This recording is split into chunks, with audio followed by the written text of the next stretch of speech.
काराकुरी कबू नहीं सिंदे नायों शारा शिरी सांगना चोंगसी नाजू namde thaga thigi bang senjamido ani khara kyuri lem senjamido।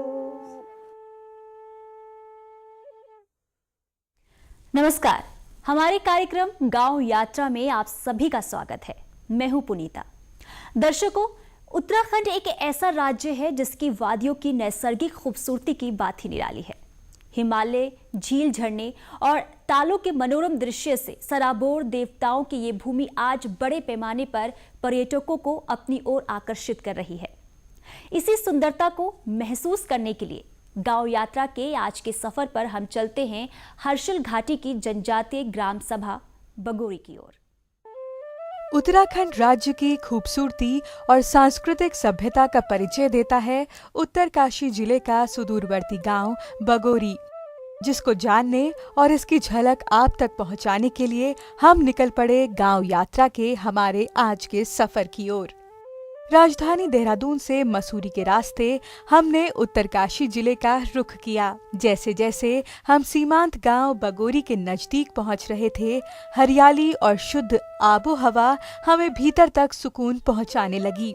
आखिरकार उत्तरकाशी जिला मुख्यालय से 80 किलोमीटर की दूरी तय कर भगीरथी नदी के किनारे आगे बढ़ते हुए हम पहुंचे सीमा से लगे हर्षिल घाटी के बेहद खूबसूरत गांव बगोरी।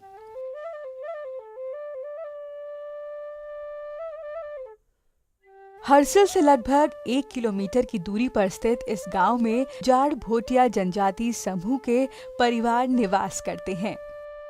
दरअसल साल 1962 में भारत चीन युद्ध के बाद उत्तरकाशी की नेलांग घाटी में बसे 2 गांव नेलांग और जादुंग को सुरक्षा की दृष्टि से सेना ने खाली करा दिया था, तो ग्रामीण बगोरी, हर्षिल और डूंडा में बस गए। प्रत्येक वर्ष बगोरी निवासी अधिक ठंड होने की वजह से 6 माह के लिए डूंडा का रुख करते हैं और दोबारा अप्रैल माह में वापस बगोरी लौट आते हैं। 6 महीना और 6 महीना डूंडा रे दोजे और ये व्यवसाय कताई बुनाई, चरखा खलजा, स्वेटर बिनेन लिया, जुराब कांशो, डाबली खल लिया, तंगे शो या भेड़ पालक भी ये व्यवसाय ये लोग दो जे रेगा रेगला हर जगह ये लोग दो और 6 महीना ये और बोर दो जे 6 महीना ये डुंडा दो और ये दांगने ये लोग रुपए माल छमजों। अब 1-2 हफ्ते बाद ये रुपए फिर पूरा गांव डुंडा दोएंगे, तो ये शो बगीचा भी हो इधर उधर, पूरा गांव वाले शो बगीचा हो, तो दांगने ये शो ही तोड़ान भी छमजों हैं जी, ठेकेदार हुए योल्ला हैं जी, और यात्री भी पर्यटक स्थल भी इनके योल, और ये जो भी स्वेटर वगैरह ये जे यात्री वाला ये विजय रेन गशिंग था बेंगे। और नदियों की स्वच्छ जलधारा, स्वच्छ वातावरण और चारों ओर हरियाली की चादर ओढ़े यह गांव खुद में बहुत कुछ समेटे हुए है। यहाँ बौद्ध और हिंदू देवी देवताओं दोनों की मान्यता होने के कारण आपको गांव की शुरुआत में ही लाल देवता और बौद्ध मंदिर के दर्शन हो जाएंगे।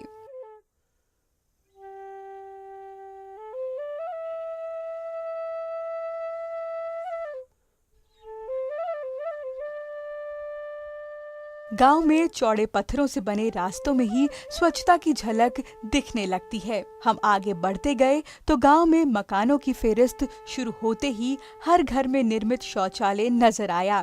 यानी ये गांव पूरी तरह से खुले में शौच मुक्त होने का अपना सपना साकार कर चुका है। स्वच्छता की इसी अनूठी पहल के कारण बगोरी गांव आज उत्तरकाशी जिले का पहला गंगा ग्राम भी घोषित किया गया है। स्वच्छ भारत की तरफ से हमें भारत सरकार ने राष्ट्रपति द्वारा सम्मानित किया गया है बगोरी गांव को, और इसमें हमारे संपूर्ण गाँव को ने मिलकर के इस गांव को सब लोगों ने मिलकर के स्वच्छता के लिए अपने गांव घर के आसपास सफाई रखा गया है, और सब के घरों में शौचालय बनाया है और आपका घर घर पानी और घर घर आपका इस सभी लोगों ने मिलकर के इस अभियान में बहुत सहयोग किया है। गांव में हम आगे बढ़ते रहे तो स्थानीय लोगों ने हमारा दिल खोलकर स्वागत भी किया। गांव की महिला प्रधान ने हमें न सिर्फ गांव की उपलब्धियों को लेकर जानकारी दी, बल्कि क्षेत्र की समस्याएं भी साझा कर उनसे निपटने के लिए खुद से तैयार किया विकास रूपी रोड मैप भी बताया। मेरे ग्राम सभा बगोरी का खूब विकास हो, उसके लिए हम लोगों का ये प्लान है।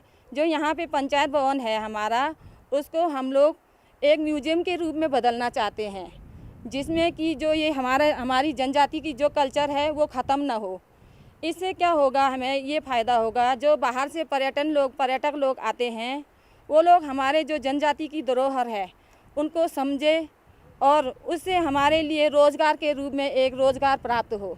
और ये जो हमारा क्यारकुटी से जो हिमाचल का छितकुल बॉर्डर है, वहाँ पे एक ट्रैक की सुविधा होनी चाहिए। सरकार से हमें वहाँ के लिए भी कुछ अनुदान मिलना चाहिए। और जो हमारा पूर्वजों के जो हमारी ग्राम सभा है नेलंग जादुंग, हम लोग ये चाहते हैं कि हमें वहाँ पे दोबारा से बसाया जाए और वहाँ पे विकास के कार्य जितने भी सरकार की तरफ से होता है वो हमें मिले। गांव के भीतर पहुंचने पर हमें स्थानीय महिलाओं से रूबरू होने का अवसर मिला। उनकी दिनचर्या से लेकर क्षेत्र की अनसुनी बातों और अनसुलझे मुद्दों पर उन्होंने अपने विचार रखे। सभी के मुख से नेलांग घाटी के विस्थापन का दर्द तो छलका ही, साथ ही सरकार से मदद की आस भी नजर आई।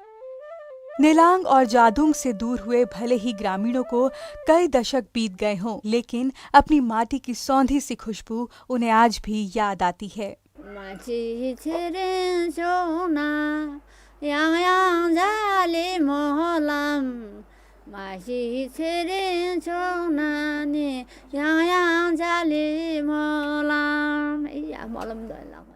अगर मैं आपसे जानना चाहूँ ना कि नेलंग में आप पैदा हुई, नेलंग की रहने वाली है, तो क्या याद है आपको तब वहाँ की? या उस समय हमारा जमीन है, तब्बड़ बहुत ऊपर में थोड़ा तब्बड़ भी है।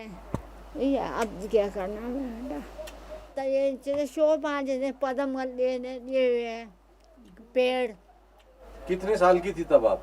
उस समय हम 18-19 साल हो, अब तो 80 साल हो गए बेटा। हालांकि साल में एक बार सरकारी अनुमति के साथ वो अपने देवता की पूजा करने के लिए एक दिन के लिए नेलांग का रुख जरूर करते हैं, पर आज भी उनका मन वहीं वापस लौट जाने को करता है।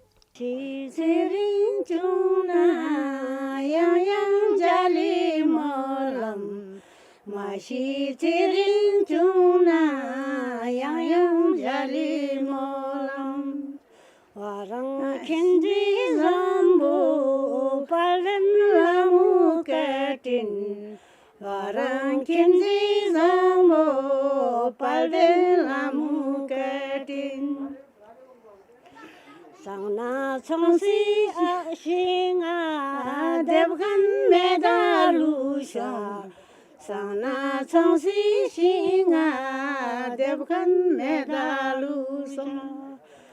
Ronyoi ana sangna sangshi seri teli, ronyoi ana sangba seri teli. जिंदगी ना बच्चा रहे फिर मिलेगा ना। हमारा नेलंग जादुंग का खेत बोना वाला भी नहीं है, ऐसा लगाया हमने। हाँ, वो 2 डांग का बीच है, पर गांव है, पर थाली तो सोना का जैसा है खेत तो। हाँ, ऐसा हमारा खेत है। अन्न भी ज्यादा निकलता ना तब। बहुत निकलता अन्न। पीछे से ऐसे है ना, हमारा कोठार इधर रहता है, ऐसे उसका कोठार बड़ा हमारा और रहता है, अन्न होता है। जितना खाएगा उतना कम नहीं होता है। वही गाना गाया, इतना है हमारा। नेलंग जादुंग आप जाना चाहती हैं, आप वहाँ भेज दिया जाए तो कैसा लगेगा आपको? हमको बहुत अच्छा लगेगा। हम तो अभी हर साल जाता रहता है, याद आ रहा है हमारे गांव का, याद आता है। ये मई जून 2 तारीख हर साल हमारे देवता पूजने के लिए जाता है, तो हम भी जाने का मन करता है। अपने गांव का याद आ रहा है, सारा इधर जंगल देखना, अपने खेती देखना याद आता है। हम जाते रहता, हर साल जाता रहता। आप जो है उधर क्या क्या खेती काम काज क्या क्या होता था? फावड़ा, आलू होता, जौ होता, वहाँ जौ होता, वही होता और कुछ नहीं होता। अब तो क्या नहीं होगा, उस समय दिमाग भी नहीं था, उसमें राजमा भी होता था, मटर भी होता है, मटर होता है, सब कुछ, मूली भी होता है, शलगम भी होता है उसमें हमारे खेत में। नेलांग निवासियों में कुछ आज अपनी परिस्थितियों से संतुष्ट हैं, तो कई लोग आज भी अपने बीते कल को याद कर सब कुछ खो देने से आहत नजर आते हैं। अगर हमें बसाना है तो जिस तरह हमारा नेलांग जादूंग में पूर्व स्थिति के रूप में जो गांव है, घर है, जो जिस तरह था उसी तरह वो हमको बना के देंगे तो हम नेलांग जादूंग फिर जाने को तैयार हैं। वरना हम चाहते हैं कि हमें जो है कहीं अपने इधर नीचे गढ़वाल में किसी भी जगह पे उत्तराखंड में विस्थापित करें ताकि मूल रूप से बैठ के कुछ खा पी सके। यहाँ तो कुछ नहीं है हमारे पास, खेती बेती सारा हमारा ऊपर ही छूट गया है। यहाँ कोई खेती नहीं है, 2-2, 4-4 पेड़ लगा रखा है एक एक खेत के मकान के पीछे, बस उस क्या आजीविका होना है। भेड़ बकरियाँ भी अब समाप्त हो गया, जंगल सारा बंद हो गया, सारा जगह प्लांटेशन लग गया। पर्यटक का जो भी गाड़ी आता है यहाँ प्रॉब्लम इस चीज़ का, वहाँ आर्मी का भी स्टेशन है, सारे लोग जो आता है वहाँ गाड़ियों रहने के लिए, खड़ा करने के लिए जगह नहीं मिलती है। तो वहाँ पर फॉरेस्ट के बगल में एक फॉरेस्ट का लैंड है जी, उस पर जो है हम चाह रहे हैं कि अगर फॉरेस्ट खुद जिस तरह वो झील बना रहा है, आजकल एक झील का निर्माण का उद्घाटन किया था, वो झील बना रहा है, उसकी बगल में इधर जो है फॉरेस्ट का जगह है जिसको जो है उनको पत्थरों को फाड़ फूड़ करके उनको जगह अगर पार्किंग का बन जाए तो सारा लोगों के लिए सुविधा हो जाए। नहीं तो यहाँ गाड़ी रखने के लिए जगह नहीं है। एक हमारा जो पंचायत जो हरसिल का जहाँ मेन जगह है वहाँ पर छोटा सा एक जगह है, उसके ऊपर हमारा अपने ही लोगों को जो पहले से खड़े हैं वो गाड़ियाँ खड़े हैं, जो बाहर से आते हैं उनके लिए बहुत दिक्कत है। तो हम यही चाहते हैं सरकार से कि वहाँ पे वो बनाया जाए और पार्किंग, और ये पुल का निर्माण जो हमारा अभी जो रोड चल रहा है बन रहा है वो जल्दी से जल्दी बने। क्षेत्र में भेड़ पालन गांव वालों की आर्थिकी का महत्वपूर्ण अंग है। भेड़ों से निकलने वाली ऊन एक समय उद्योग के रूप में बड़े स्तर पर स्थापित थी, लेकिन ऊनी सामानों के लिए देश और विदेश में विख्यात बगोरी का ये व्यवसाय आज मात्र बुजुर्गों तक ही सीमित नजर आता है। यहाँ पे अभी क्या कर रहे हैं आप?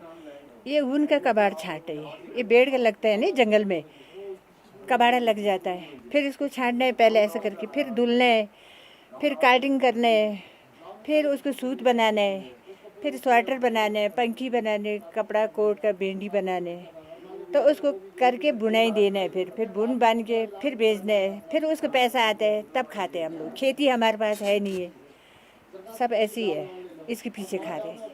दिन रात करके बनाते हैं हम, रात को 10-11 बजे तक ऊन बनाते ही रहता है। फिर पहले हम बेड़ के पीछे नीचे जाते हैं, चोर पानी तक, ऋषिकेश तक जाते हैं, वहीं पर हमारे 6 महीने वहीं कटते हैं ना हमारा। अब वहाँ भी वन जंगल बना दिया सरकार ने, पता नहीं वहाँ भी थोड़ा गुजारा हो जाता है पशु के लिए ना।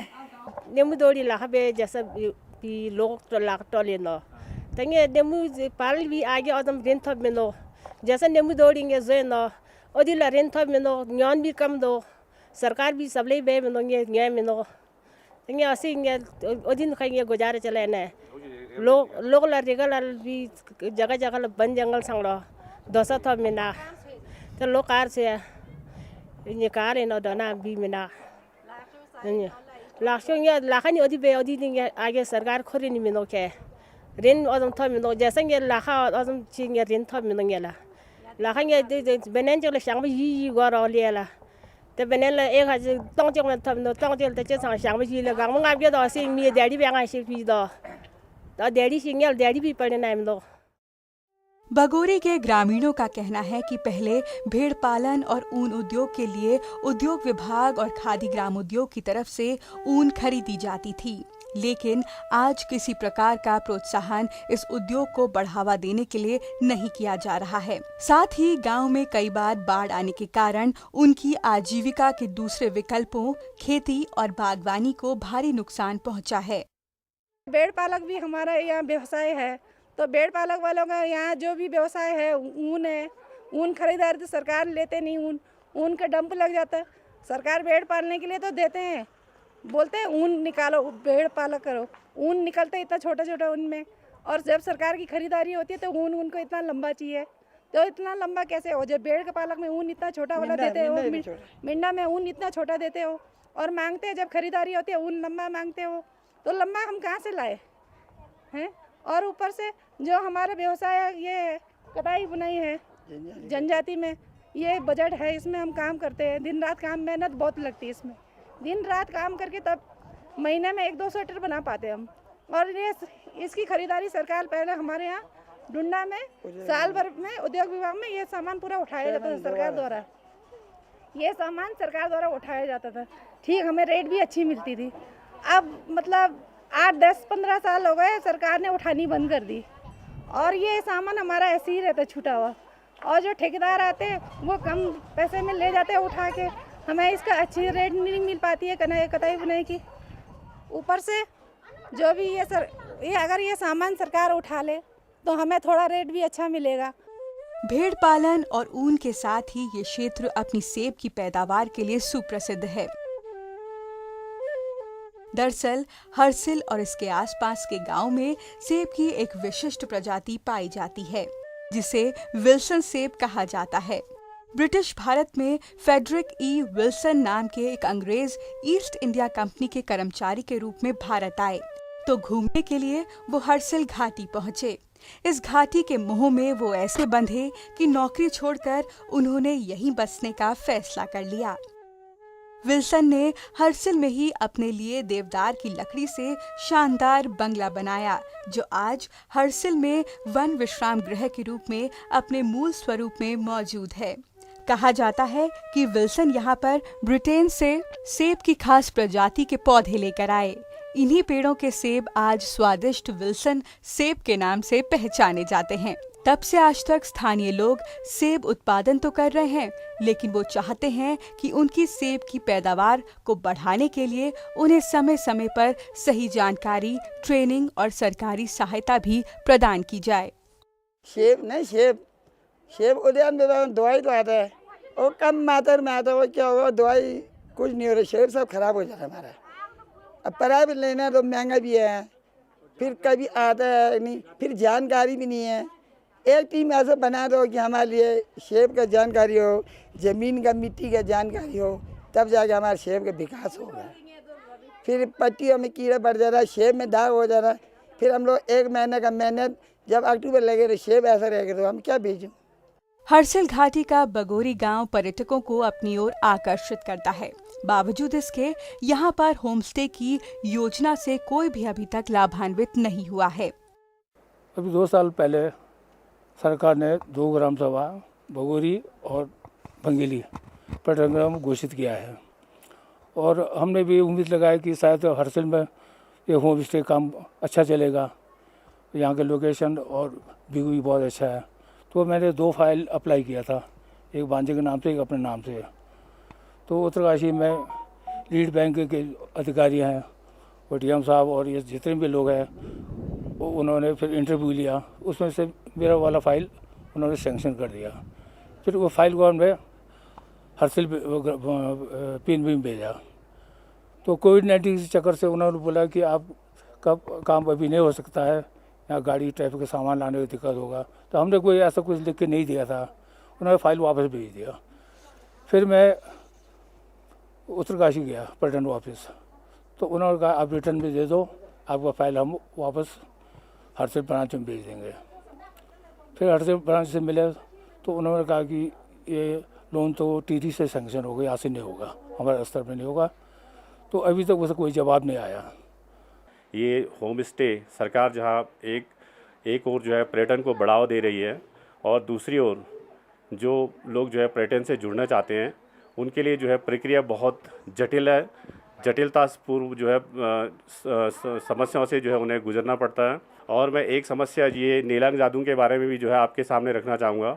जैसा कि आपका प्रधानमंत्री, भारत के जो है लोकप्रिय प्रधानमंत्री नरेंद्र मोदी भाई ने जो है ये कहा है कि बॉर्डर के लोगों को जो है बॉर्डर पे ही विस्थापित किया जाए।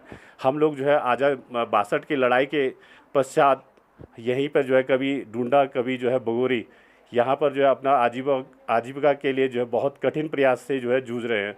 तो मैं उनसे निवेदन करना चाहूँगा कि एक बार बॉर्डर के लोगों को जो है पुनः बॉर्डर में विस्थापित कराया जाए, ताकि इससे जो है देश की सुरक्षा को भी जो है एक बल मिलेगा। स्थानीय निवासी से बात करने पर हमने जाना कि क्षेत्र में जसपुर बैंड और क्यारकोटी ट्रैक रोड का निर्माण अगर हो जाता है तो यहाँ आने वाले पर्यटकों को बगोरी पहुँचने में काफी सुविधा होगी। साथ ही स्थानीय लोगों के जंगल में काम करने और वन अधिनियम के कारण पैदा हो रही रुकावटों को लेकर भी उन्होंने अपना पक्ष रखा। हमारा जो समस्याएं हैं, एक तो यह ट्रैक वाला समस्या है। जो ट्रैक यहाँ से हिमाचल के लिए जाता है वो टूरिस्ट के हिसाब से बहुत अच्छा है, उसमें बहुत डेवलपमेंट का बहुत सारे उसमें रास्ते हैं। अगर ये हमारे जो क्यारकोटी ट्रैक अगर हिमाचल से जुड़ जाए तो ये समझ लो कि कम से कम 50% टूरिस्ट जो है इधर इस रूट से आएंगे। इस रूट से आने के बाद सबसे ज़्यादा बेनिफिट यहाँ के स्थानीय लोगों को मिलेगा, जिससे स्थानीय लोगों को कुछ रोज़गार प्राप्त होगा और स्थानीय लोगों का समस्या का समाधान भी होगा, स्थानीय लोगों का पलायन भी रुकेगा। और दूसरी बात जो वन अधिनियम है, वन अधिनियम के हिसाब से जो जंगलात की ज़मीन है वो अभी तक भारत सरकार द्वारा जो नियम है उस हिसाब से अभी तक हमारे काश्तकारों को नहीं मिला है, वो कन्वर्ट नहीं हो पाया है। पहले हम लोग जो जंगलात की ज़मीन थे उसमें हमारी खेती बाड़ी होता था और वो खेती भी करते थे वहाँ पे, और आजकल काफ़ी समय से वो ज़मीन ऐसे ही पड़ा है, जंगलात वाला का हस्तक्षेप उस पर होता रहता है। और एक ये है कि ये एक रोड इधर से जसपुर बैंड से सीधे डायरेक्ट हर्सिल से आ जाए तो यहाँ के लोगों का विकास भी होगा, यहाँ के लोग होटल व्यवसाय पर्यटन के संबंधित अन्य व्यवसाय कर सकें, क्योंकि ये रोड जो है शीतकाल में सबसे उपयोगी रोड है। उस रोड में ज़्यादा बर्फ़ जमी रहती है, बर्फ़ के कारण यातायात एकदम ठप रहता है। यहाँ से अगर रोड खुल जाए तो लोग यातायात सुचारू रूप से सर्दी में भी चल सकता है। और सबसे मेन समस्या हर्सिल में एक बस अड्डे का है, अगर वहाँ पे एक बड़ा सा बस अड्डा बन जाए, पार्किंग बन जाए तो यहाँ का क्षेत्र का बहुत विकास हो सकता है।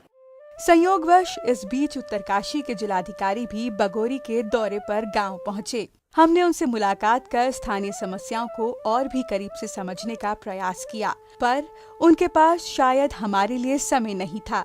जिलाधिकारी से बातचीत होती तो शायद कई मामलों पर हमें प्रशासनिक पक्ष जानने का अवसर मिलता। खैर, हम आगे बढ़े तो हर्सिल आए और बगोरी गांव का भ्रमण करने वाले पर्यटकों ने दिल खोलकर हमसे बात की और यहाँ की खूबसूरती के रोमांचित करने वाले अनुभवों को हमसे साझा किया। मैं जनपद उत्तरकाशी घूमने के लिए आया हूँ, तो यहाँ जनपद उत्तरकाशी में मैंने बगोरी गांव घूमा है, जो कि एक पर्यटन गांव के रूप में विकसित किया जा रहा है उत्तराखंड सरकार की ओर से। तो जो कि मैं गांव घूमा तो मुझे गांव में काफ़ी अच्छा लगा, काफ़ी साफ़ सफाई है और वहाँ पर एक बौद्ध धर्म का एक मंदिर भी है जिसको देख के मुझे काफ़ी अच्छा लगा। और इसके बाद थोड़ा हर्सिल आने पर एक यहाँ पर 200 साल पुराना लक्ष्मी नारायण मंदिर भी है, जिसको घूमना काफ़ी अच्छा लगा मेरे को देखने में, क्योंकि काफ़ी प्राचीन मंदिर है और वहाँ पर काफ़ी अभी भी पुरानी चीज़ें काफ़ी सजो के रखी गई हैं और मुझे यहाँ काफ़ी अच्छा लग रहा है। वातावरण बहुत अच्छा है यहाँ का। यहाँ उत्तरकाशी मैं 4-5 साल से रह रही हूँ और हर्सिल जो है मैं आज आई हूँ और यहाँ हम लोग बगोरी गांव में घूमे, बहुत अच्छा लगा। यहाँ ग्रीनरी है, एप्पल्स गार्डन है, एप्पल्स भी बहुत सारे वैरायटीज़ हैं यहाँ पर। ग्रीन एप्पल हैं, रेड हैं, डार्क रेड है। और ये मेरे साथ है, ये भी कुछ बोलेंगी। मेरा नाम राखी रोमोला है, मैं मेन उत्तरकाशी से हूँ और हम यहाँ पे बगोरी गांव में घूमने आए हैं। यहाँ पे बहुत अच्छा लग रहा है, हर जगह ग्रीनरी है, मतलब पीस मिलता है ऐसी जगह में आके, अच्छा लग रहा है। बहुत बेहतरीन जगह है, बहुत अच्छी जगह है, हमें बहुत अच्छा लगा। ऐसा नहीं, हमारे रुद्रप्रयाग में भी अच्छी जगह है, लेकिन हर्सिल में एक जिस तरह हमने सुना था हर्सिल का नाम एक ये अंतर्राष्ट्रीय पटल पे भी है, तो है, वास्तव में है देखने लायक। और मैं चाहता हूँ कि हमारी सरकार को इसमें और वो बढ़ावा देना चाहिए। बहुत बेहतरीन और खूबसूरत जगह है। हर्सिल घाटी में बसा ये जनजातीय गांव बगोरी आज अपने भीतर संस्कृति, सभ्यता और भावनाओं को समेटे हुए है। यहाँ आपको प्रकृति के अनेक रंग तो नजर आएंगे ही, साथ ही सुदूरवर्ती परंपराओं, रहन सहन और हर परिस्थिति में खुद को समृद्ध रखने के अनुभवों का स्वाद भी अवश्य मिलेगा। सही मायनों में कहा जाए तो हर्सिल घाटी की हमारी ये यात्रा बगोरी के भ्रमण के बिना अधूरी मानी जाएगी।